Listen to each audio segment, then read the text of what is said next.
இப்போ அந்த அடிச்சுட்டு வரப்பட்ட வெள்ளத்தில் வர காருங்கள்லாம் என்ன ஆயிடுச்சுன்னா, எங்கெங்கெல்லாம் கேப் இருக்கோ அங்கங்கெல்லாம் போயிட்டு ஆல்ரெடி பார்க்கிங் ஸ்பேஸில் இருந்த வெஹிக்கல் எல்லாத்தையுமே அடித்து கீழே தள்ளிடுச்சு. ஸோ நிறைய வண்டிங்க அதில் வந்து சேதமாயிடுச்சு, உடஞ்சிடுச்சு, ஒன்று மேலே ஒன்று கார் பார்க் ஆகி நின்று.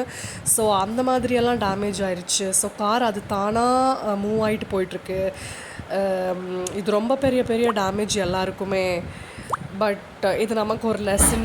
நம்ம ஃப்யூச்சரிஸ்டிக்காக வந்து எப்படி ப்ரிகாஷன் எடுக்கணும், என்னென்னலாம் நம்ம பார்க்கணுன்றது. It's very huge damage.